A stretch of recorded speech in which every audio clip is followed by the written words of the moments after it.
The founder of SARS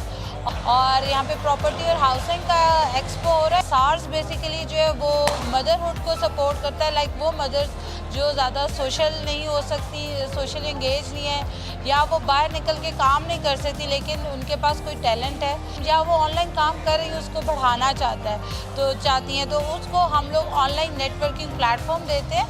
और उसमें उनकी कोलैबोरेशंस कराते हैं और इस तरह से ताकि उनका काम एक्सपैंड हो। और इसी तरह से हमारे स्टॉल पे अगर आप देखें तो ये डिफरेंट मदर्स का काम है जो कि ऑल ओवर द पाकिस्तान जो है ना वो ऑनलाइन बाइंग एंड सेलिंग कर रहे हैं।